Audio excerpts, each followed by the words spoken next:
자, 컬러는 말 그대로 색상을 주는 명령어입니다. 선이나 원 등의 도형, 그러니까 캐드에서 사용하는 도형들에다가 색상을 부여하는 명령어가 컬러입니다. 그리고 라인 타입은 선의 모양을 바꿀 때 사용하는 명령어가 라인 타입입니다. 근데 중요한 건 이 두 개는 안 써요. 이 두 개는 다이렉트로 안 씁니다. 색상에다가 다이렉트로 안 써요. 그럼 어떻게 하느냐? 레이어에서 지정합니다. 레이어 안에 보면 컬러가 있고 레이어 안에 라인 타입이 있어요. 선 종류가 있습니다. 그래서 레이어에서 부여를 해주게 돼요. 이 두 개는 컬러와 라인 타입은 각각 줄 수도 있지만 레이어에다 묶어서 사용하기도 합니다. 무슨 얘기인지 이해되셨죠? 자, 이렇게 보시면 돼요. 우리가 이제 살아가는 사회가 그렇잖아요. 각 사람별로 개성이 있어요. 어떤 사람은 얼굴이 하얗고, 어떤 사람은 얼굴이 까맣고, 어떤 사람은 얼굴이 좀 노르스름한 사람도 있고, 이제 그게 컬러인 거죠. 사람마다 다 컬러가 이렇게 부여가 되어 있는 거죠. 어떤 사람은 키가 작고, 어떤 사람은 키가 크고, 어떤 사람은 뚱뚱하고, 어떤 사람은 날씬하고, 그게 라인 타입이에요. 선의 모양입니다. 근데 다 이렇게 각각 부여할 수 있는데, 우리가 선을 관리할 때는 그렇게 관리하면 힘들다는 거죠. 도면을 그리면 도면에 있는 선, 원이 몇 개나 그려질까요? 100개? 200개? 아니요. 10만 개, 20만 개요. 그러면 그 많은 선들을 어떻게 다 각각 관리를 할까요? 안 되는 거죠. 이걸 레이어로 묶어서 관리하는 겁니다. 중심선 레이어. 그러면 다 똑같은 레이어를 쫓아가는 거죠. 이제 마치 이런 거죠. 그러니까 우리가 이제 지금처럼 이렇게 살아가는데 시도로 묶어놓은 것처럼 여기 청주시 사람, 여기 세종시 사람, 여기 서울 사람 이렇게요. 그래서 쭉 한 번에 다 모아놓고 서울 사람 일어나 보세요. 그럼 서울 사람 일어나고 나머지 다 앉고 이런 거죠. 그게 레이어에 대한 개념입니다. 도면을 작업할 때 필요한 그룹을 묶어놓는 거예요. 그리고 해당 레이어에다가 부여를 하는 겁니다. 예를 들어서 중심선 레이어에는 빨간색과 1.3선을 주세요. 그러면 그 중심선 레이어에 있는 모든 선들, 원들은 다 빨간색에 1.3선을 띄게 됩니다. 예를 들어서 숨은 선이 있어요. 은선이라고 있습니다. 은선 레이어에다가는 노란색의 은선의 모양을 주어라, 그러니까 파선 모양을 주어라 그러면 한 번에 다 그렇게 관리가 되는 거죠. 그러면 10만 개라는 그 선들이 있다면 대략 한 100개 정도의 레이어가 나와요. 레이어도 만만치 않죠. 근데 그렇게 관리하는 게 그나마 좀 편한 겁니다. 근데 이제 그러니까 어떤 건 이렇게 각각 부여할 때도 있어요. 레이어에서 다 해결이 안 되니까 그냥 각각 부여하는 경우도 있고, 어떤 때는 다 통틀어서 부여할 때도 있습니다. 자, 먼저 컬러부터 알아보도록 하죠. 컬러라는 명령을 실행하시면 됩니다. 컬러. 그러면 이렇게 컬러 피커가 뜹니다. 여러분들도 한번 실행해 보시죠. 컬러 그리고 엔터 치면 컬러 피커가 뜹니다.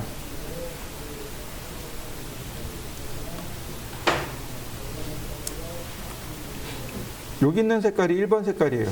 자, 인덱스 컬러가 있고 트루 컬러가 있습니다. 인덱스 컬러가 있고 트루 컬러가 있어요. 인덱스 컬러는 우리나라 말로 하면 색인 색상입니다. 색인 색상이고 트루 컬러는 전체 색상입니다. 이렇게 보시면 돼요. 제가 적어 드릴게요. 인덱스 컬러가 있고 트루 컬러가 있고, 요거는 우리나라 말로 하면 색인 색상이라고 합니다. 얘는 트루 컬러라니까 우리나라 말로 딱히 번역할 수가 없네요. 진실된 색상인데 진실된 색상이라는 말은 없거든요. 그냥 전체 색상이라고 보시면 돼요. 자, 이렇게 보시면 됩니다. 인덱스 컬러라는 건 뭐냐면 색상에 번호를 부여한 겁니다. 번호를 부여해서 번호로 색상을 설정하는 것. 좀 이상하다. 색상하고 번호를 매칭시켜 놓는 겁니다. 그게 인덱스 컬러예요. 우리가 보통 인덱스가 어떻게 이야기하냐면 목차라는 말로 바꿀 수 있어요. 책에 보면 목차 있죠? 책 제목 있고 페이지 나오고 마찬가지. 색상이 있고 색상 번호가 나옵니다. 그걸 인덱스 컬러, 색인 색상이라고 합니다. 이렇게 보시면 돼요. 컴퓨터가 하나의 색상을 최대한 잘게 잘라요. 최대한 잘게 자릅니다. 그러면 2의 8승계, 여기 나올까 모르겠는데요. 네, 여기 2의 8승까지 표시할 수 있습니다. 이렇게. 컴퓨터는 2진수로 나가죠. 사람은 10진수만 쓸까요? 아니면 다른 것도 쓸까요?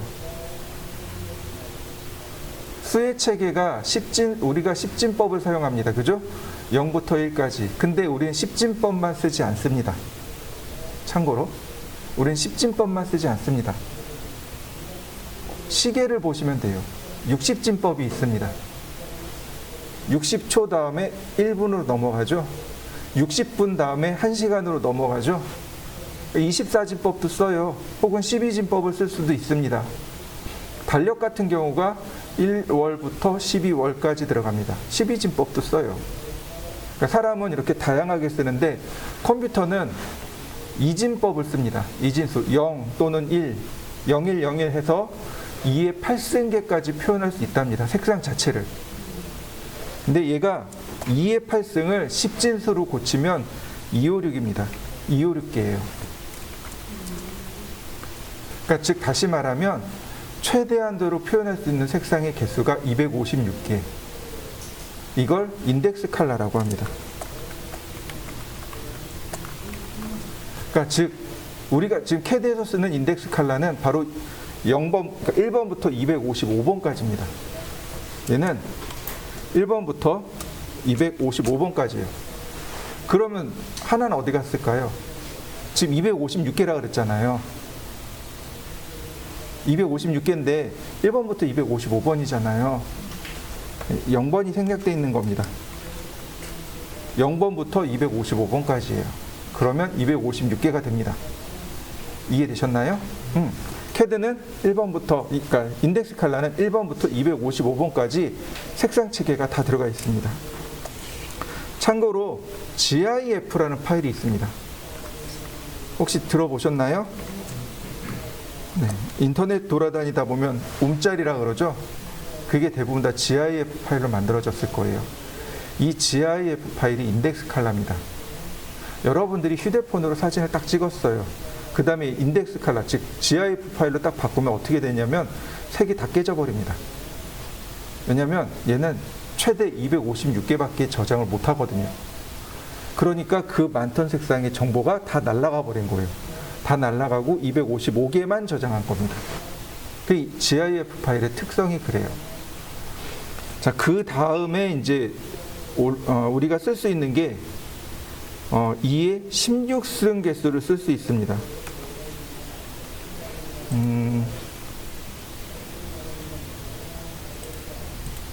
이거 아니네.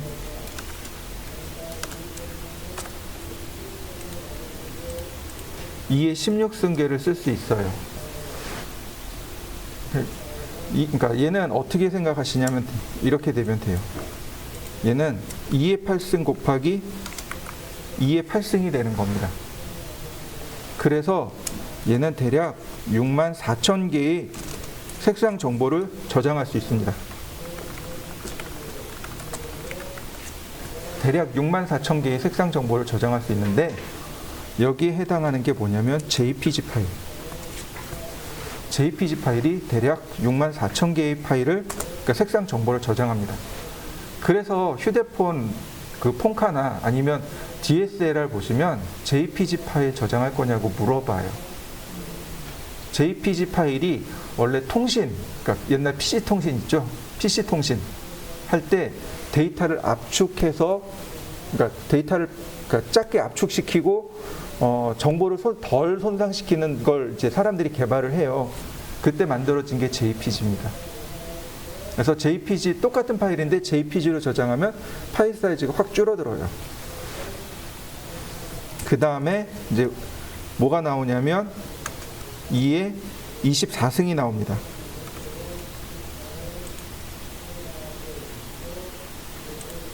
2의 24승은 이건 뭐냐면 2의 8승 곱하기 2의 8승 곱하기 2의 8승이 됩니다. 얘가 대략 1600만 개의 색상 정보를 저장합니다.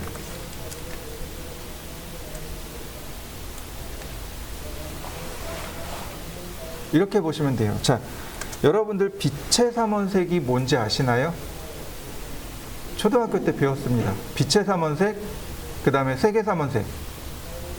두 개가 거의 비슷해요. 자, 한번 불러보시죠. 빛의 삼원색이든 색의 삼원색이든 기억나는 대로 한번 불러보시죠. 네, 빨강, 그 다음에 초록, 네, 파랑이요. 맞아요.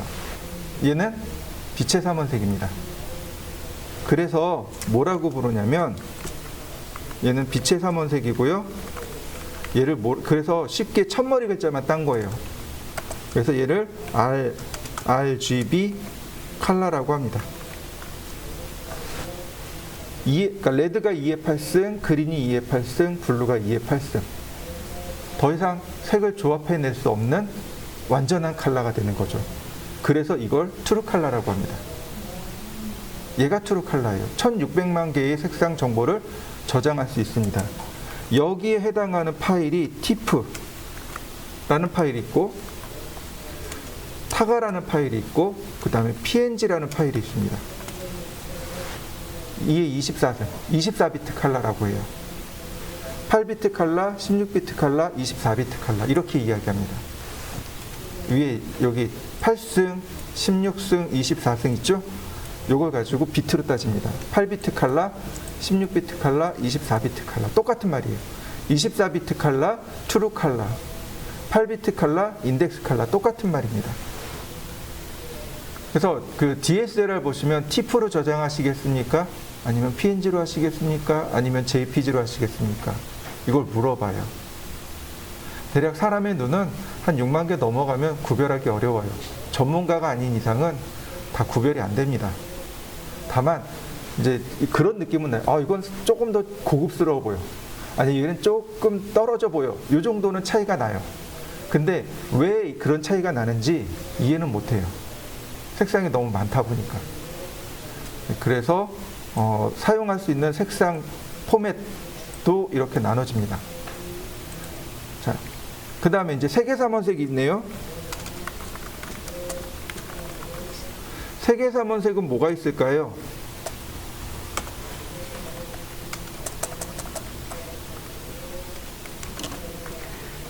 네.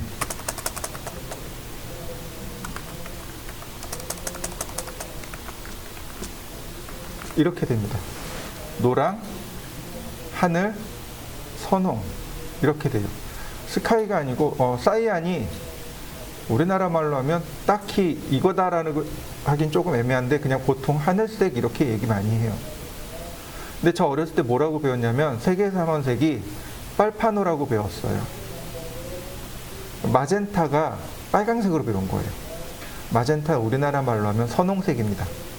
그러니까 바이올렛이 보라색이고, 그러니까 빨강색이 있고 바이올렛하고 그 중간쯤 되는 색상, 그게 마젠타예요.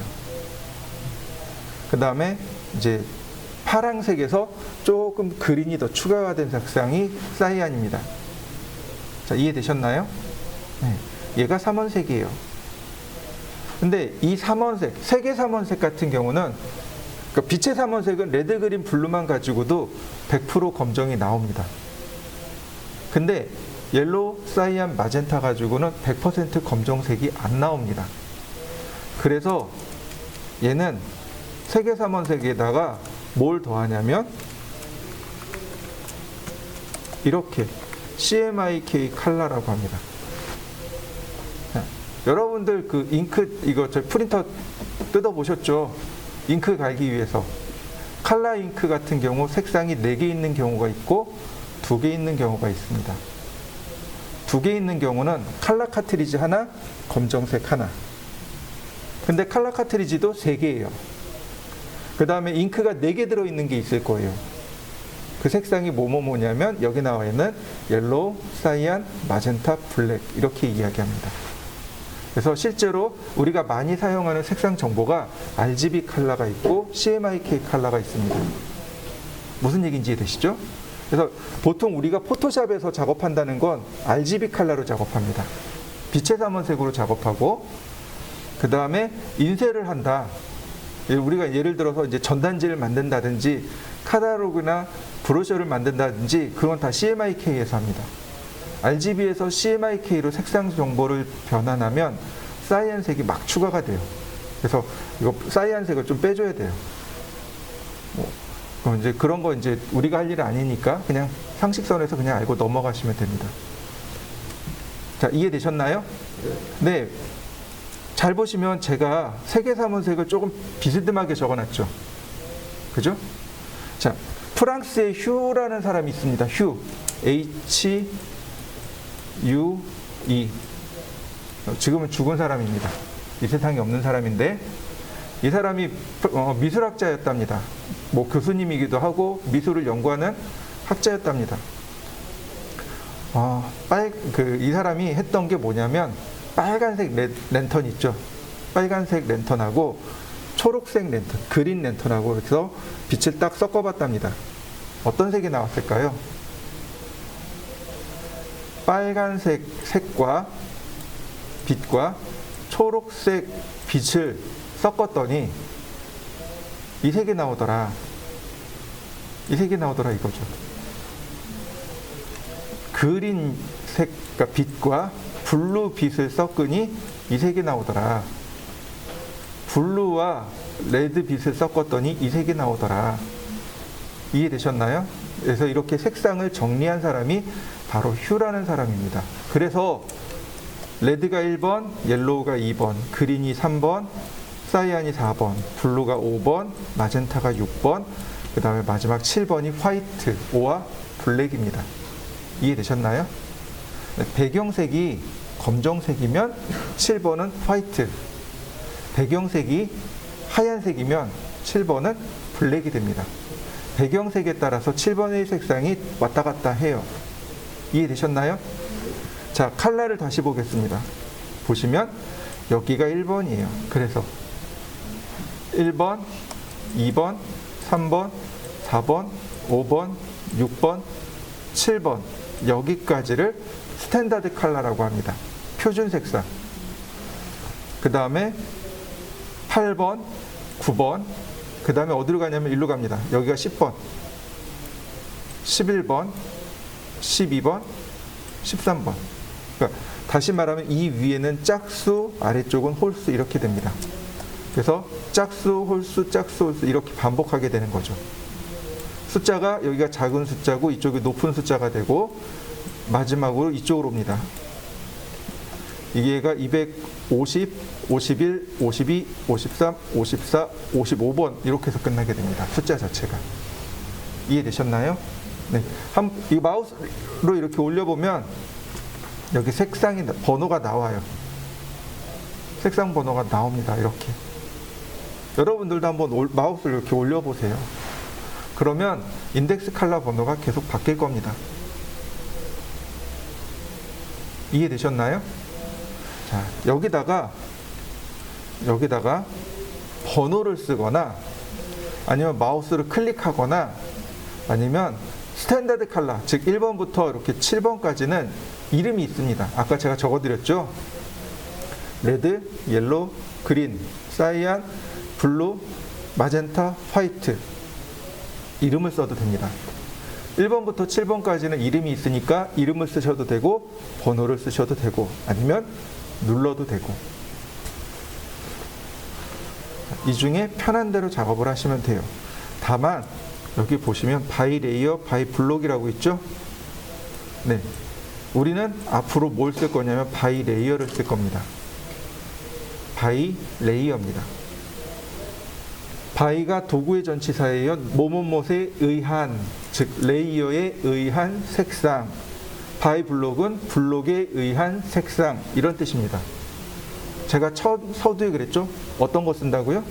레이어를 쓴다고 했습니다. 그래서 여기서는 기본값이 바이 레이어입니다. 바이 레이어를 눌러 놓으시면 되고요. 자, 1번을 썼습니다. 그리고 서클을 그려보죠. 서클. 자, 빨강색으로 그려지나요? 여러분도 한번 해보시죠. 네.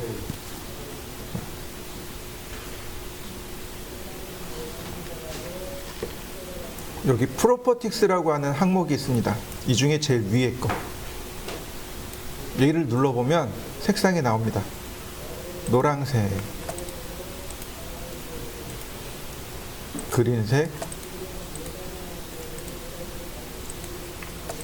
사이언색, 블루, 그 다음에 마젠타, 화이트. 저는 이렇게 쭉 써봤습니다. 여러분들도 한번 써보시죠. 자, 잘 되죠? 그러면 색상 바꾸는 건 어떻게 할까요? 기존에 들어와 있는데 색상을 바꾸고 싶어요. 자, 그럴 때 사용하는 명령어가 바로 매치 프로퍼틱스, 체인지 프로퍼틱스, 그 다음 컨트롤 키하고 숫자 1키. 되게 많죠? 되게 많아요. 사용하는 방법도 많습니다. 자, 먼저 change라는 명령어부터 제가 설명을 드리겠습니다. change, 바꾸다, 변경하다라는 뜻이잖아요. change는 두 가지 기능이 있습니다. 자, change. 그러면 CAD가 물어봐요. select object라고. 바꾸고자 할 객체를 선택해 주세요. 자, 선택했습니다. 그랬더니 제가 누르니까 1파운드 하나 찾았습니다.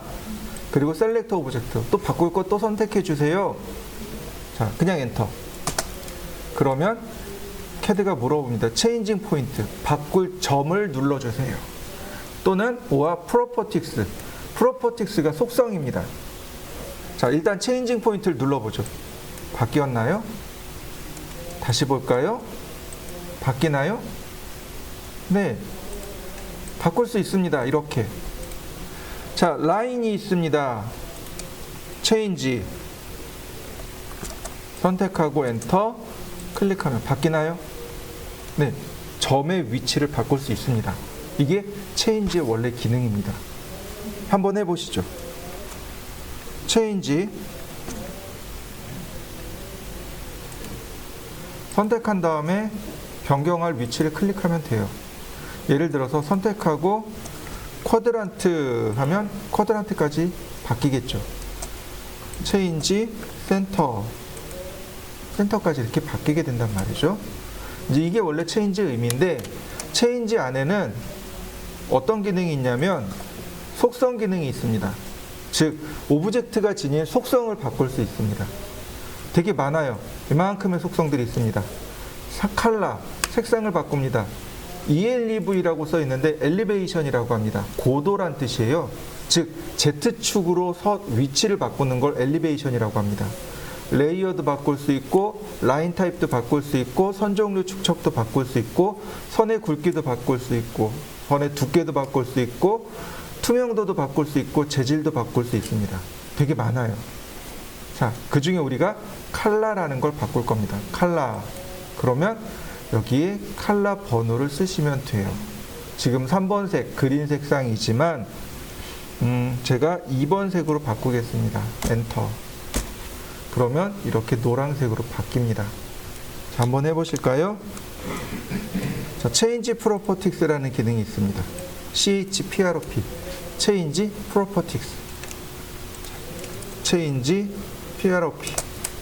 선택하랍니다. 제가 선택했어요. 엔터 딱 쳤더니 뭐만 나와요? 체인징 포인트가 빠졌네요.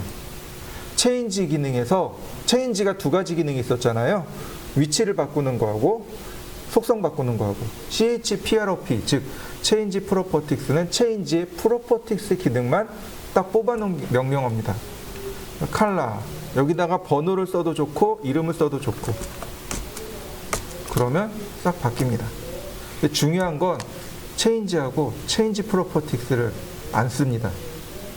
제가 쉬운 방법으로 알려드릴게요. 선택합니다. 명령 없이 그냥 클릭하는 거예요. 그 다음에 여기서 바꿉니다. 그리고 ESC 키 누르면 싹 바뀝니다. 엄청 쉽죠? 여러 개도 돼요.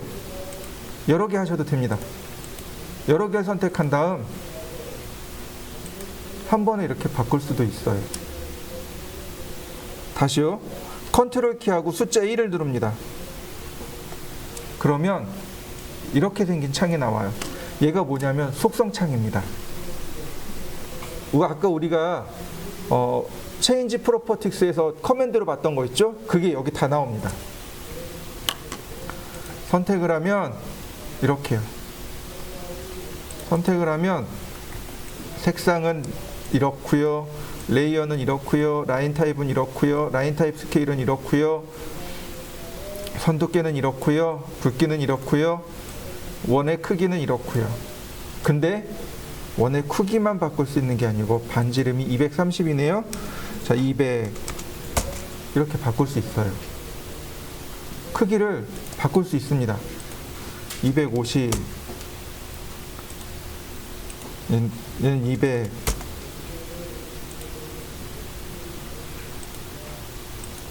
얘는 400 이렇게. 그리고 ESC 키 누르시면 돼요. 그러면 위치도 바꿀 수 있고, 원 같은 경우는 반지름을 바꿀 수도 있고 색상도 바꿀 수 있습니다. 이렇게요. 한번 해보시죠.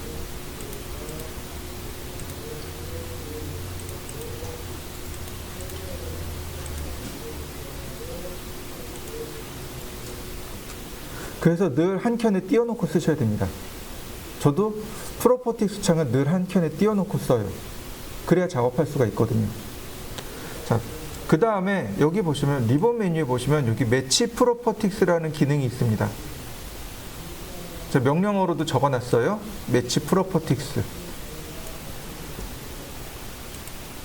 여기 매치 프로퍼티스. 여기 매치 프로퍼티스라고 있습니다. 명령어예요. 단축키가 MA입니다. 명령어 기인데 풀 커맨드는 기인데 단축키는 MA예요. 아니면 여기는 이 아이콘을 쓰셔도 돼요. 자, 매치가 뭔가요? 서로 일치시키다. 근데 프로퍼티스는요, 속성을 일치시키는 명령어입니다. 즉, 예를 들어서 지금 여기는 여기는 초록색을 여기는 선한테 적용해 주고 싶어요. 자, 매치 프로퍼티스 그러면 캐드가 물어봅니다. 소스 오브젝트를 선택해 주세요. 소스를 누릅니다. 그러면 바로 바뀌어요. Select Destination Object. Destination은 목적지란 뜻입니다. 그러니까 지금 내가 선택한 거의 목적지가 어디입니까? 그래서 이렇게 딱 누르면 바로 목적지로 색이 바뀌어 버립니다. 다시 볼까요? 선택하고 목적지를 쭉 선택하면 됩니다. 이해되시나요? 데스티네이션이라는 단어가 좀 생소할 거예요. 그죠? 근데 우리 남자친구들은 잘 알아요. 스타크래프트 많이 해보셨나요? 거기에 이렇게 CV인가? 선택해가지고 딱 선택하면 여기 나와요. 그 데스티네이션, 목적지가 어디냐고. 딱 눌러주면 거기까지 쪽쪽쪽쪽 가요. 서울에서 있으셨던 분이나 아니면 대전 많이 가면 지하철에서도 그런 안내멘트가 나와요. 영어로. 이 열차의 종착역은 어디입니다. 라고 할 때 데스티네이션이라는 말을 써요. 종착역, 목적지란 뜻이에요. 자, 여러분들도 한번 해보시죠. 도면이라는 것이 이제 나와요. 우리가 이제 설계를 할 때 도면이라는 게 필요합니다. 그죠? 자, 도면에는 A4도 있고 B5도 있고, 아니 도면이라기보단 종이겠네요. 종이가 A4, A3, 그 다음에 B4, 아니 B5, B4 이렇게 나가죠. 그죠? 그러면 이 네 개, 우리가 가장 많이 쓰는 게 이렇게 네 개인데, 이 네 개 중 도면은 어떤 걸까요? 이 네 개 중에 어떤 게 도면일까요? 설계 용지가 뭘까요? 네, 맞아요. A로 가는 게 설계 용지입니다. 그럼 B로 시작되는, 이 B로 시작하는 용지는 뭘까요? 인쇄 용지입니다. 인쇄 용지. 비제로가 그 신문 타블로이드 있죠? 큰 거. 네, 그게 비제로. 무슨 얘기인지 이해되시나요? 네. 인쇄할 때 사용하는 거. 우리가 예를 들어서 소설책을 샀다. B4예요. B5. 책 같은 경우가 B5예요. 근데 우리가 사용하는 설계 용지는 A0부터 시작합니다. A0, A1, A2, A3, A4 이렇게 5개입니다. 설계 용지.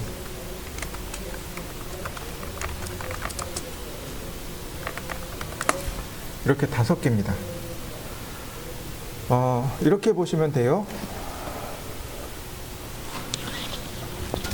이렇게 종이가 이렇게 있잖아요. 이렇게 있잖아요.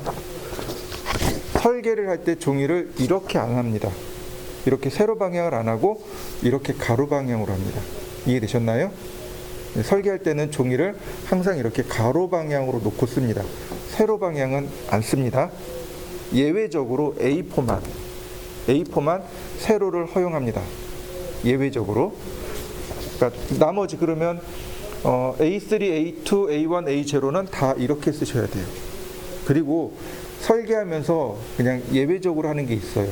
이렇게 보시면 돼요. 여러분들이 63빌딩을 설계할 거예요. 그러면 이렇게 63빌딩을 표현하는 게 편할까요? 이렇게 63빌딩을 표현하는 게 편할까요? 당연히 그럴 땐 세로가 편해요. 그러니까 그런 건 그냥 예외적으로 암묵적으로 쓰는 겁니다. 근데 일반적으로 설계 용지는 이렇게 다 가로로 놓고 씁니다. 그래서 여기가 가로, 세로 이렇게 씁니다. 제가 쓸 때도 가로, 세로 이렇게 쓸 거예요. 그리고 또 하나, A0하고 A1하고는 딱 절반입니다. A1하고 A2도 절반이고 A2하고 A3도 절반이고 A3하고 A4도 절반입니다. 무슨 얘기냐면 이렇게 딱 절반 접으면 돼요. 그럼 여기가 2분의 1로 줄었죠. 여기는요. 길었으니까 이렇게 내려갑니다. 이해되시나요? 자, 제가 A0부터 써볼 테니까 잘 보세요. A0 크기는 1189mm에 841mm입니다. 그럼 A1은 얘가 앞으로 내려가요. 얘는 2분의 1 해서 뒤로 갑니다. 841, 594. 똑같이 얘가 앞으로 가고 얘는 2분의 1 해서 뒤로 갑니다.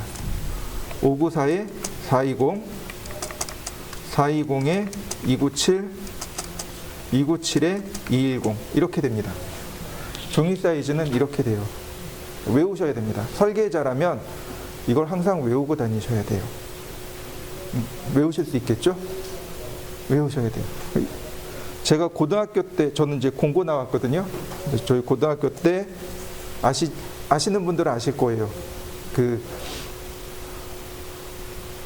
제가 교실 한 클래스에 70명 세대거든요. 요즘은 상상도 못하는 거죠. 저희 딸내미가 한 클래스에 20명이더라고요. 저희는 그게 상상이 안 돼요. 어떻게 교실 하나에 20명이 널널하게 그렇게 쓸까? 저희는 완전히 콩나물시루였거든요. 그러니까 그러니까 공고 나왔는데 그때도 한 클래스에 남자아이 70명이 앉아가지고 공부했어요. 근데 이제 선생님이 뭐라고 가르쳐 주셨냐면 이렇게 가르쳐 줬습니다. 이렇게 거꾸로 쓰시더라고요. A0를 841에 1189 이렇게 거꾸로 쓰시면서 이제 그렇게 얘기하셨어요. 너네가 좋아하는 그분의 전화번호 다 외워라. 그렇게 가르쳐 주셨어요. 그러니까 여러분들이 이제부터 좋아하는 그분의 전화번호가 됩니다. 외우세요. 저만 그렇게 하는 게 아니더라고요. 많은 사람들이 이렇게 가르쳐 주더라고요. 그러니까 CAD 강의하는 여러 선생님들을 봤는데 다 이걸 알고 있더라고요. 네. 음률이 잘 맞아요. 841에 1189가 그 이상하게 음률이 잘 맞는 단어더라고요. 그러니까 외울 때는 841에 1189 이렇게 외우시고 쓸 때는 1189 곱하기 841mm 이렇게 외우시면 됩니다.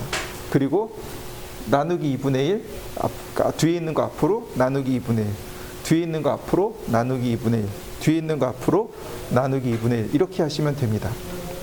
자, 이 중에서 많이 사용하는 도면 용지가 있습니다. 어떤 걸까요? 어떤 걸 많이 쓸까요? 확률은 20%인가요? 확률은 20%입니다.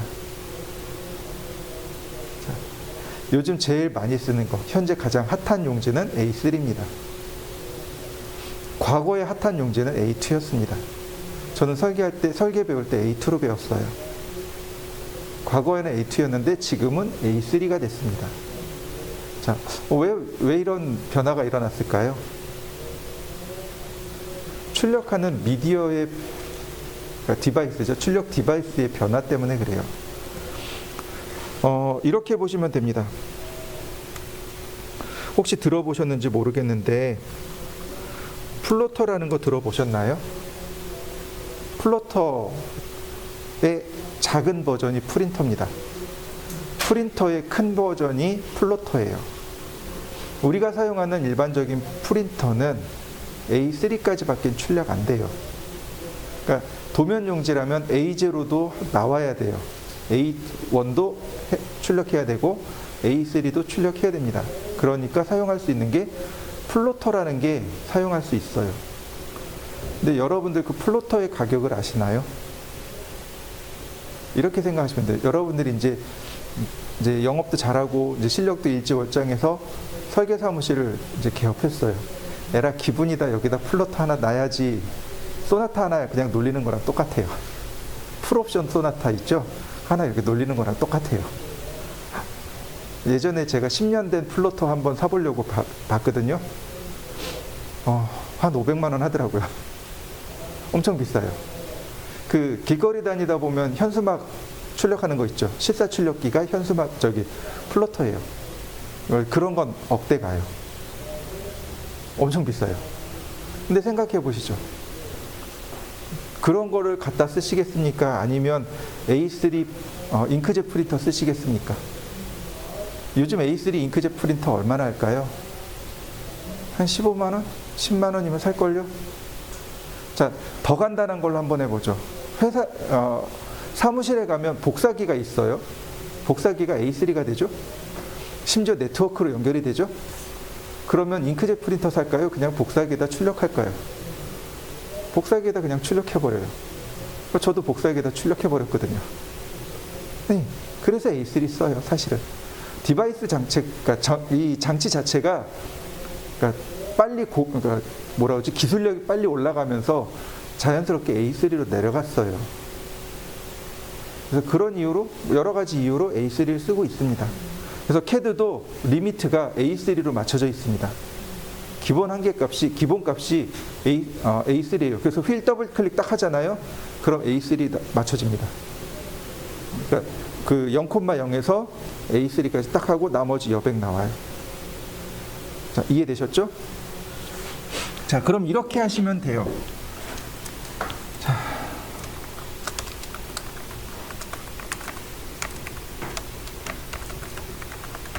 사각형 그리는 명령어가 있습니다. 렉탱이라고 합니다. 렉탱, 사각형이에요. 사각형 그리는 명령어입니다. 자, 여기 있어요. 명령어가 요겁니다. 그러니까 세부 옵션은 나중에 다시 설명을 할 건데, 자, 이렇게 그리시면 돼요. 렉탱 좌하단 클릭하고 골뱅이 420,297 상대 좌표죠. 420,297 네, A3입니다. 한번 해보시죠. 자, 렉탱 좌하단 클릭하고 우상단 클릭하는 게 가장 쉬워요. 왜냐하면 상대 좌표 중에 플러스죠. 그러니까 골뱅이 420,297 이렇게 쓰는 게 가장 쉬운 거죠. 얘가 A3입니다. 이 상태에서 우리가 옵셋을 공부했죠? 옵셋 10mm 이렇게 안쪽으로 10mm를 넣습니다. 이 안쪽에 있는 선을 뭐라고 부르냐면 테두리 선이라고 합니다. 테두리 선은 도면에 10mm 여백을 줍니다. 이렇게요. 그래서 도면 모양이 이런 모양이 나오게 돼요. 자, 다만 종이를 철할 때, 재본할 때, 종이를 재본하면 어떻게 되나요? 한쪽이 묶이게 되는 거죠. 네, 왼쪽만, 이쪽만 25mm 띄웁니다. 25mm요. 나머지 10mm, 10mm, 10mm 이렇게 들어가는데 왼쪽만 25mm 들어가요. 무슨 얘기인지 이해되셨나요? 요거 25mm 바꾸는 건 나중에 다시 설명해 드리겠습니다. 그 다음에 A0하고 A1 A0하고 A1은 여기가 10mm가 아닙니다. 20mm입니다. A0, A1은 원체 종이가 크다 보니까 여백을 20mm 줍니다. 테두리를 20mm 주고 A2부터 A4까지는 10mm 줍니다. 이해되셨나요? 네.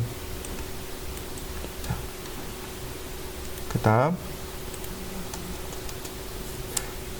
우리가 이제 축척이라는 걸 계산해야 돼요. 축척입니다. 이거는 경험치예요. 경험치입니다. 이해되시죠? 오락에 보면 이제 경험치가 쌓이는 거죠. 많이 하면 그 방법을 요령을 터득하는 거죠. 그게 경험치예요. 자, 이렇게 보시면 돼요. 이제 여러분들의 지인이 이제 불러요. 그래서 왜 불렀어? 그러고 갔더니 나 이제 사무실을 인테리어 좀 하려고 그러는데 네가 좀 해봐. 그래서 이제 실측을 합니다. 실측을 했더니 가로가 8000mm에 세로가 6000mm가 나왔습니다. 8000mm에 6000mm, 즉 8m에 6m가 됩니다. 이거를 A3 도면에다 그릴 겁니다. 그러면 축척은 얼마일까요?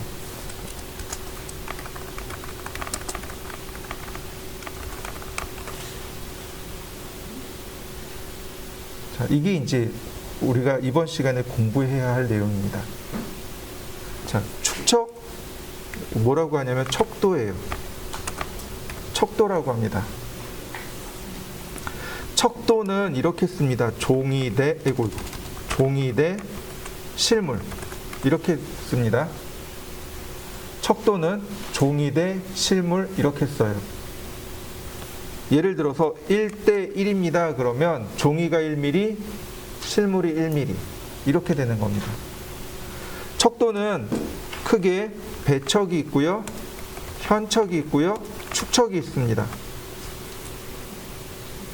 배척이라는 것은 실물보다 더 크게 그린 겁니다. 도면을 더 크게 그린 거예요. 그래서 이렇게 됩니다. 뭐 4대 1 이런 식으로. 종이의 4mm가 실물의 1mm. 우리 이제 안경들 많이 쓰잖아요. 안경 부속품이 어때요? 굉장히 작죠? 그거를 1대1로 그린다고 생각해 보세요. 그럼 아무도 못 알아볼 겁니다. 휴대폰에 있는 부품을 우리가 설계를 한다고 생각해 보시죠. 1대1로 그려보세요. 못 알아봅니다. 그럼 어떻게 해요? 크게 확대해서 그려야 돼요. 네, 그게 배척입니다. 쉽게 얘기해서 확대된 그림이에요. 확대된 도면입니다.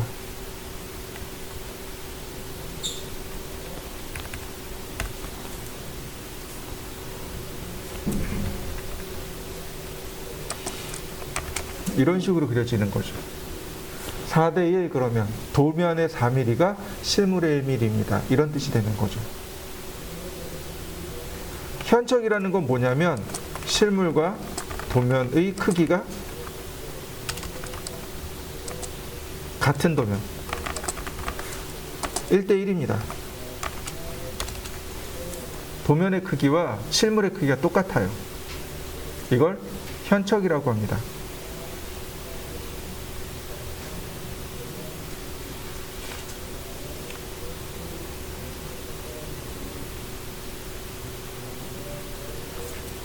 축척은요, 실물을 작게 그린 그 도면 1대 10 이런 식으로, 이게 이제 축척이에요. 그래서 척도란 배척, 현척, 축척 이렇게 나눠집니다.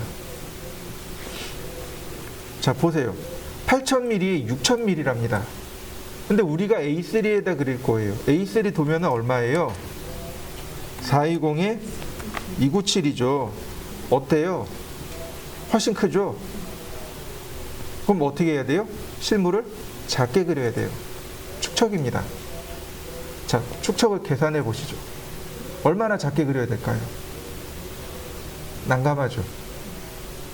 이제 여기서 이제 문제가 갈리는 거예요. 저 같은 경우는 축척을 미리 계산해 놓고 도면을 그립니다. 저는 축척을 먼저 계산하는 스타일이에요. 아, 이거 축척가 얼마니까 이렇게 그리면 돼, 이런 스타일입니다. 근데 축척 계산을 못하면 어떻게 할까요? 일단 도면부터 그려요. 그리고 축척 계산을 나중에 합니다. 그러면 어떻게 되냐면 도면에 들어가 있는, 도면이 한 장만 그리고 끝나는 게 아니잖아요. 도면을 여러 장 그려야 된단 말이에요. 그럼 여기는 글씨가 크고 여기는 작고, 여기는 선 종류 크고 여기는 선 종류 작고, 이런 식이 되는 거죠. 도면이 다 삐뚤빼뚤한 거예요. 도면 받아보고, 야, 얘는 왜 글씨가 왜 커? 얘는 왜 작아? 이렇게 나오는 거죠. 만약에 축척을 먼저 계산했다면 글씨 크기를 다 똑같이 맞출 수 있어요. 선의 모양의 크기를 다 똑같이 맞출 수 있습니다. 그래서 좀 이렇게 경륜이 오래된 사람, 경력이 오래된 사람은 축척 계산을 먼저 해요. 자, 이렇게 계산하시면 돼요. 실물을 대략 2배 확대합니다. 확대해요. 하고 종이로 나눕니다. 그러니까 실물 곱하기 2 나누기 종이, 이렇게 하시면 돼요. 그러면 근사치 축척이 나옵니다. 이 근사치 축척을 가지고 우리가 축척 계산하게 됩니다. 자, 이해되셨나요? 네. 우리가 다시 설명하면 실물을 대략 2배 합니다. 그리고 종이로 나누는 거예요. 왜 2배 하냐면 여백이 좀 필요해요. 도면에 여백이 필요합니다. 그래서 2배를 하는 거예요. 실물이 있으면 거기에 치수가 들어가요. 표제란도 그려야 됩니다. 디테일 도면도 그려야 되고, 그 다음에 노트, 메모도 해야 돼요. 여러 가지가 들어갑니다. 도면에. 그런 내용들이 들어가야 할 그러니까 여백이 필요한 거죠. 그래서 곱하기 2를 하는 겁니다. 그럼 이제 여기서 드는 질문, 1.5 하면 안 되나요? 돼요. 2.5 하면 안 되나요? 돼요. 3 하면 안 되나요? 돼요. 다 돼요. 안 되는 건 없습니다. 다만 제가 해봤더니 곱하기 2 하는 게 가장 저스트, 딱 맞더라. 제가 제 경험상 해봤더니 가장 최소 단위로 들어가더라, 이거죠. 무슨 얘기인지 이해되시나요? 이거보다 조금 더 한 2.2에서 2.5 정도 쓰면 딱 맞을 거예요. 근데 가장 작게 쓰는 게 한 2 정도 돼요. 자, 이해되셨죠? 자, 그러면 계산해 볼까요? 가로는 가로끼리, 세로는 세로끼리. 자, 8000 곱하기 2 나누기 420. 가로죠. 자, 6000 곱하기 2 나누기 297 이렇게 됩니다. 자, 계산기 띄워서 확인하죠.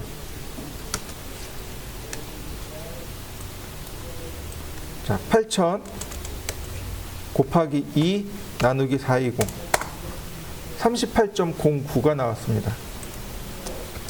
38.09. 자, 6000 곱하기 2 나누기 297 40 나왔네요. 40.40. 자, 이렇게 두 개가 나왔어요. 가로로는 대략 38.09를 키우면 되고 세로는 40을 키우면 됩니다. 이 중에 작은 걸 버립니다. 큰 걸 맞추는 거예요.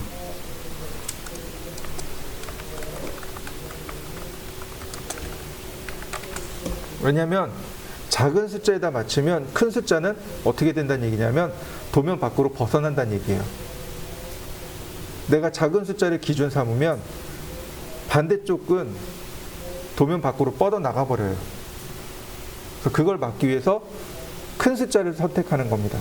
40.40을 기준으로 축척이 1대 40이군요 라고 우리가 파악할 수 있습니다. 40.40이잖아요. 0.4는 무시할 수 있는 수치겠죠. 왜요? 그래서 여백 2배 한 거예요. 그래서 여백 2 한 거예요. 자, 이해되셨나요? 자, 그럼 계산 한번 해보시죠. 12,000에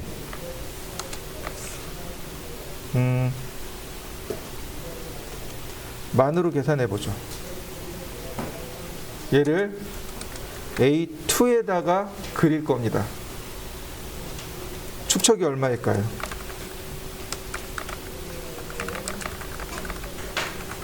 자, 한 5분 시간 드릴 테니까 한번 계산해 보세요.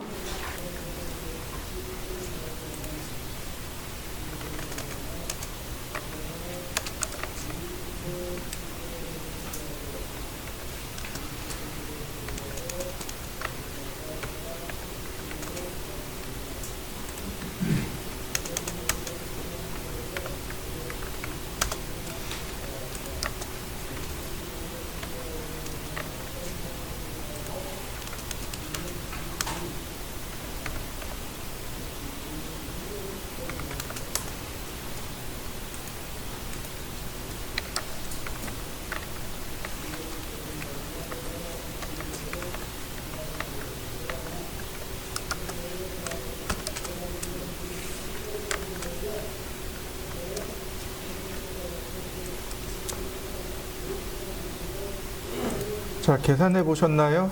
얼마 나오나요? 저는 1대 50 나왔습니다. 여러분들도 1대 50 나왔나요? 자, 12,000 곱하기 2 나누기 594 A2니까 그럼 대략 40.4 나올 거고요. 10,000 곱하기 2 나누기 420 그럼 47.61 나올 겁니다. 이때 이제 우리가 고민을 하는 거죠. 40으로 갈 것인가? 혹은 50으로 갈 것인가? 45는 안 될까요? 이제 이런 고민이 드는 거죠. 자, 우리가 많이 사용하는 축척에 대해서 제가 적어 드릴 테니까 한번 보세요. 아직 쓰지는 마시고요.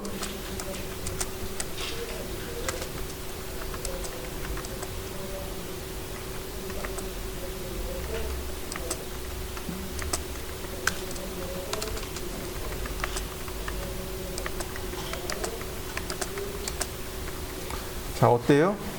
공통적인 특징이 있죠. 네, 1, 2, 3, 4, 5, 6만 썼네요. 왜 그랬을까요? 여러분들 혹시 스케일자 들어보셨나요? 한 번도 안 들어보셨을까요?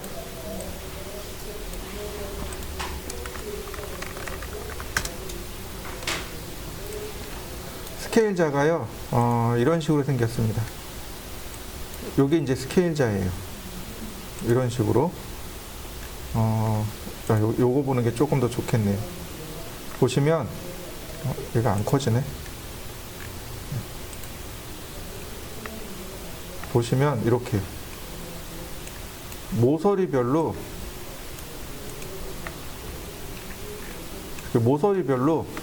자가 매겨져 있어요. 여기 보시면 1대 400이라고 적혀 있죠? 잘 안 보이실 텐데 이 모서리별로 1대1, 1대2, 1대3, 1대4, 1대5, 1대6 이렇게 돼 있습니다. 그러니까 우리가 사용하는 스케일들을 여기다 적어 놓은 거예요. 만약에 7, 8, 9를 썼다면 삼각형이 아니고 사각형 모양이 됐을 거예요. 무슨 얘기인지 이해되시죠? 많이 사용하는 1, 2, 3, 4, 5, 6을 제일 많이 쓰는 겁니다. 그래서 제가 1, 2, 3, 4, 5, 6만 쓴 건데 근데 이것만 쓰느냐 그러면 아니에요. 80도 쓰고요. 90도 사용합니다. 근데 70은 안 써요.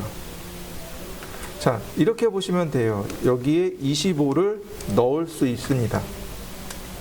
왜냐하면 암산하기 쉽거든요. 80 같은 경우는 40을 2배 하면 돼요. 그러니까 4단, 9구단에 4단 있죠? 4단. 9는 3단으로 들어가면 돼요. 25는 5단입니다. 여기에 120이나 150을 쓸 수 있어요. 그리고 250도 쓸 수 있습니다. 나머지는 이렇게 공통으로 가는 거죠. 그러니까 600 다음에 800, 900, 1000, 1200, 1500, 2000, 2500, 3000 이렇게 가는 거죠. 이게 이제 축척이에요. 우리가 사용하는 축척입니다. 그러니까 1대 47이 나왔어요. 요 사이에 들어가 있는 거죠. 그러니까 1대 50을 쓴 겁니다. 자, 이해되셨나요? 네. 자, 그 다음에 우리가 또 기억해야 될 거, 이거는 종이에 그릴 때 쓰는 거예요. 종이에 그릴 때 쓰는 겁니다. 그럼 우리가 캐드로 도면을 그리면 어떻게 할까요? 캐드로 도면을 그릴 땐 실물을 1대 1로 그립니다. 절대로 작게 그리지 않습니다. 왜냐하면 실측한 그대로 그냥 1대 1로 그냥 그리면 편하거든요. 대신에 뭐가 커지는 거냐면 종이가 커지는 겁니다. 무슨 얘기인지 이해되셨나요? 종이를 키우는 거예요. 우리가 계산한 이것만큼 이 종이를 50배 키워버리는 거예요. 글자도 50배 키우는 거고 종이도 50배 키우는 겁니다. 나중에 출력할 때 50배 줄여서 출력하면 돼요. 이해되셨나요? 되게 간단해요. 원리는 간단해요. 도면 손으로 그릴 때는 종이에 한계가 있어요. 그래서 애초에 작게 그리는 겁니다. 근데 캐드는 한계가 있을까요? 없어요. 지구를 그릴 수 있고 그 다음에 달도 그릴 수 있어요. 지구하고 달까지 이렇게 그릴 수 있어요. 거리가 없다는 얘기예요. 리미트가 무한대입니다. 그러니까 실물을 그냥 그려요. 1대1로. 100mm면 100mm, 1000mm면 1000mm 그냥 이런 식으로 1대1로 그려버립니다. 다만 네? 이제 그건 이제 부가적인 거죠. 컴퓨터를 더 좋은 거 쓰면 되는 거죠. 그러니까 도면을 그릴 때는 그냥 1대1로 그리는 거예요. 다만 뭐가 커진다고요? 종이를 그만큼 키워놓으면 되는 거예요. 이렇게 되면 돼요. 그러니까 실물을 1대1로 그리고 종이를 곱하기 축척하는 겁니다. 나중에 출력할 때 축척만큼 줄여서 출력하는 거예요. 축척만큼 줄여서 출력하게 됩니다. 그럼 자연스럽게 다 줄어들기 때문에 제대로 나오게 돼요. 순서가 이렇습니다. 실물을 1대1로 작도합니다. 설계한다는 얘기죠. 대신에 종이를 축척만큼 키움. 출력할 땐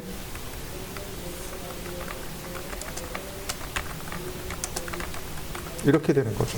순서가.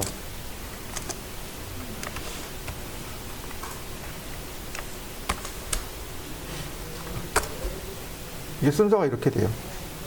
실물은 그냥 1대1로 설계하고 종이를 축척만큼 키우는 겁니다. 그리고 출력할 때 축척만큼 줄이는 거예요. 전부 다. 그럼 내가 지정한 도면 용지 안에 쏙 들어가게 됩니다. 이게 이제 축척의 개념이에요. 자, 이해되셨나요? 자, 그러면 자, 선 종류로 넘어가도록 하겠습니다. 자, 선 종류. 왜냐하면 얘 때문에 중간에 들어간 거예요. 선 종류 축척. 축척 계산을 해야 되거든요. 자, 라인 타입이라는 명령어가 있습니다. 라인 타입 LT. 선 종류 축척이라고, 선 모양이에요. 라인 타입. 그러면 이렇게 뜹니다. 기본적으로 바이 레이어, 바이 블럭이 있고요. 컨티뉴어스가 있습니다. 컨티뉴어스는 이어서 연속해서란 뜻이죠. 이걸 도면 용어로 바꾸면 실선이라고 바꿀 수 있습니다. 도면에서 설계에서 사용하는 선의 종류가 실선이 있고요. 파선이 있고요. 1점 세선이 있고요. 2점 세선이 있습니다. 실선은 다시 둘로 나눠집니다. 굵은 실선하고 가는 실선하고. 실선이라는 얘기는 선이 끊어지지 않고 쭉 이어진 선, 이걸 실선이라고 합니다. 선의, 이건 모양에 따른 분류예요. 선의 용도에 따라서 굵은 실선은 외형선이라고 합니다. 가는 실선은 이것저것 다 쓰고요. 얘는 은선이라고 합니다. 얘는 중심선이라고 합니다. 얘는 가상선이라고 합니다. 일점세선도 가는 일점세선이 있고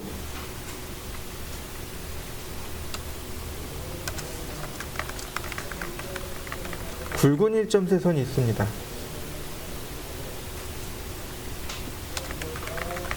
이렇게 돼요.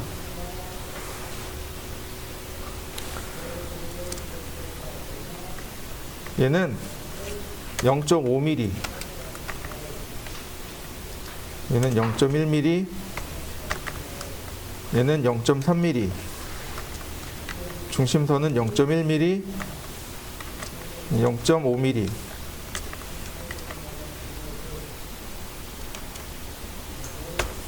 이렇게 돼요.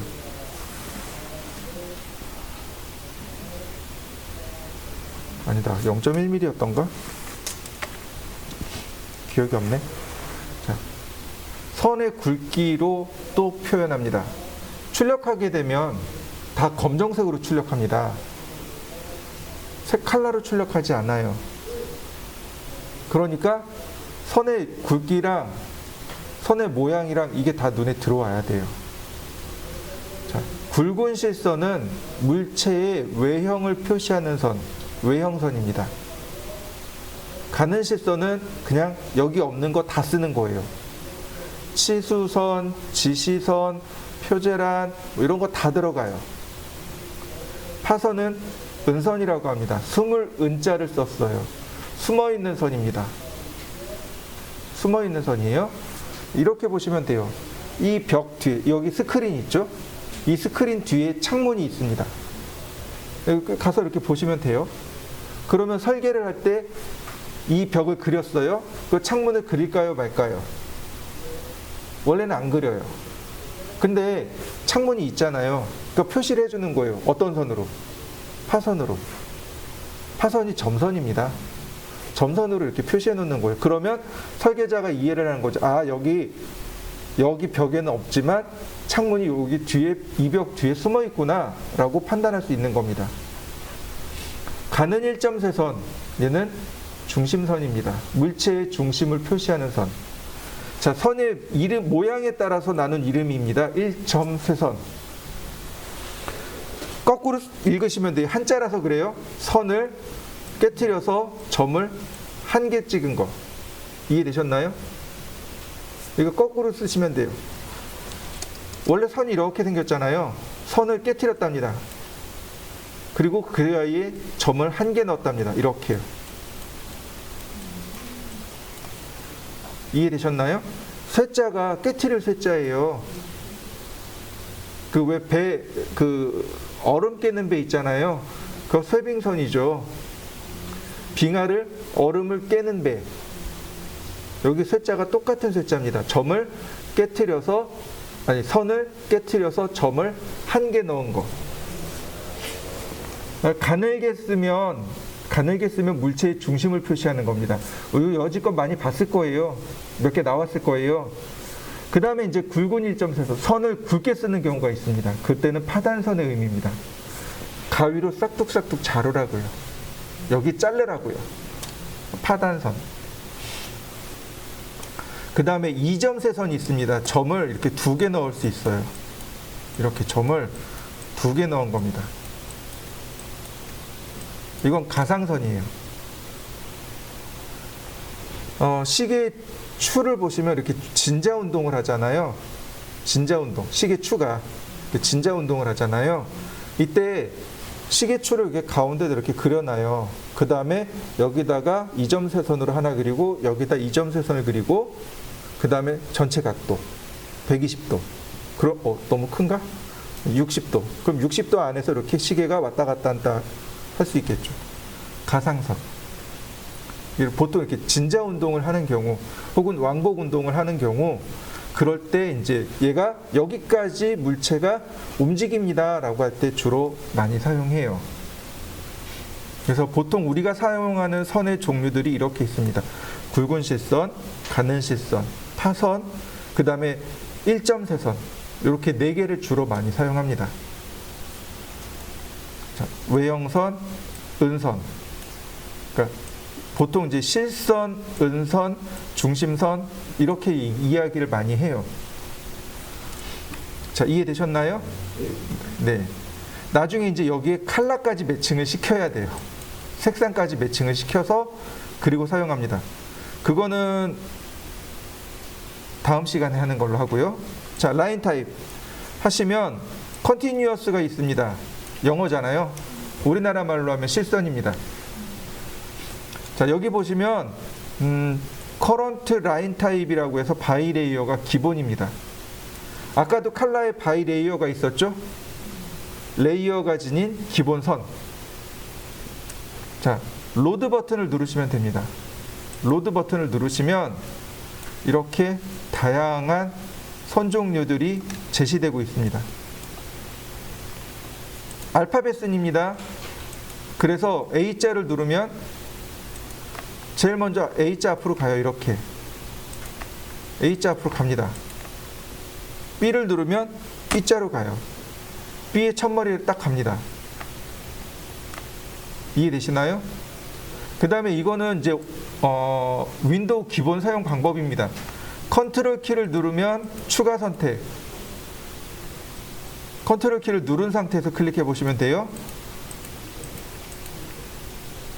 컨트롤 키를 누르면 추가 선택. 그 다음에 시프트 키를 누르고 클릭하면 연속 선택. 그 다음에 컨트롤 키 다시 또 눌러서 추가 선택이 가능합니다. 이건 파일 탐색기에서 쓰는 기능입니다. 이거 그대로 여기에 적용해 놓은 거예요. 그 중에 우리가 많이 쓰는 거 여기 센터. 센터가 1점세선입니다. 그 다음 히든. 그 다음에 이게 바팅인지 배팅인지 저는 모르겠어요. 이거를 발음하는 걸 뭐 들어본 적이 없어가지고. 그 다음에 팬텀.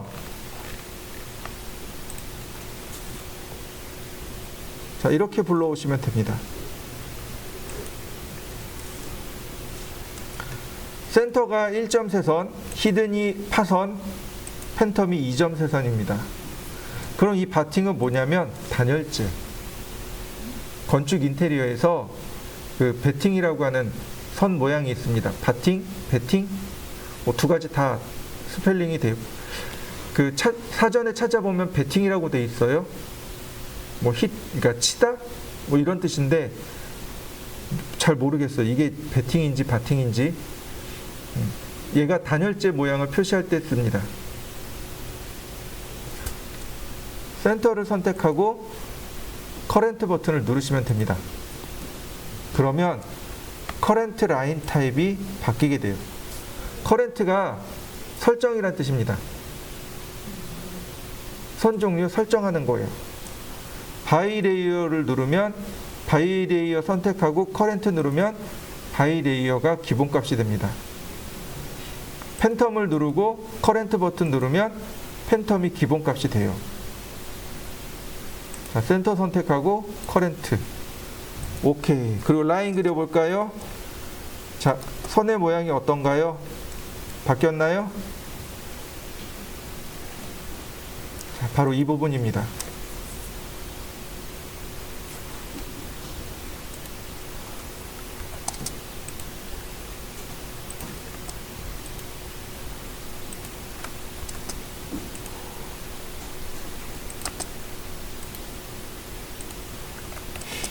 자, 여러 가지 선의 모양들 나오는 거 보이시나요?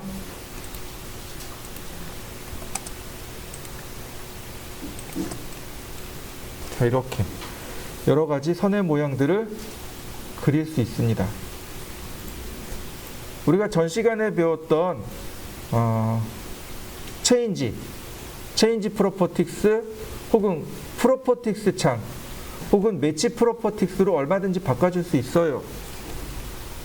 매치 프로퍼틱스로 선택하면 얼마든지 이렇게 바꿀 수 있습니다. 매치 프로퍼틱스 얼마든지 바꿔줄 수 있어요.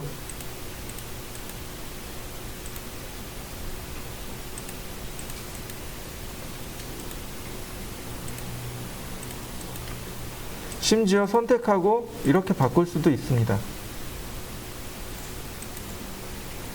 컬러할 때 썼던 다양한 방법들이 그대로 여기 적용이 됩니다.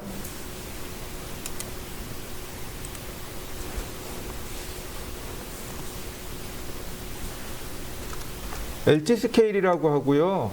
선 종류 축척이라고 합니다. 여기에 축척 값을 넣으면 돼요. 예를 들어서 0.5 선의 모양이 작아진 거 보이시죠? 다시 볼까요? 3 모양이 커졌나요? 네. 0.1 작아졌나요? 네, 너무 작아도 안 보이겠죠? 확대 맞나요? LT 스케일 0.3 이렇게요. 그럼 가장 적당한 건 이것도 역시 경험치예요. 선 종류 축척은 축척의 축척값의 대략 3분의 1에서 2분의 1. 아까 우리 축척 계산했잖아요. 자, 이렇게 1대 40, 1대 50 나왔죠.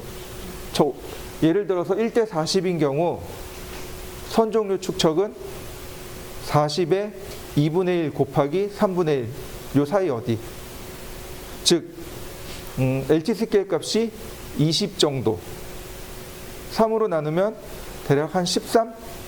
그러니까 13에서 한 20 사이 정도가 우리가 보기에 무난한 정도의 크기가 나오게 돼요.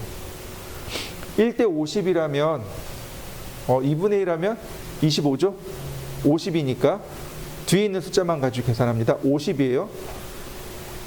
50이니까 25. 3으로 나누면 대략 한 17 정도 되네요. 그러면 15에서 한 25 사이. 그 사이 어디? 다 괜찮다는 얘기입니다. 무슨 얘기인지 이해되셨나요? 그래서 이런 식으로 쓰시면 돼요. LT 스케일 여기다 나누기 쓰는 겁니다. 50 나누기 3 이런 식으로요. 50 나누기 3. 제가 그랬죠? 2분의 1에서 3분의 1 사이가 무난합니다. 3분의 1이 0.3333이잖아요. 그러니까 0.3333으로 나누는 것보다 그냥 나누기 3으로 바꿔서 계산하시면 돼요. 그러면 알아서 스케일이 바뀌게 돼요. 지금은 1대 1이니까 굉장히 큰 거죠. 지금은 축척이 1대 1이잖아요. 그죠? 그러니까 1 나누기 2. 이 정도가 무난한 거죠. 보기에. 이 정도가 보기에 무난하더라. 다시 1 나누기 3. 이 정도가 무난하더라. 이런 거죠. 보기에 무난한 거. 1대1로 놓으면 너무 커요. 우리나라 하고 잘 안 맞아요. 그래서 대략 그러니까 축척 뒤값 나누기 2 또는 나누기 3 하시면 보기 무난한 크기로 맞출 수 있습니다.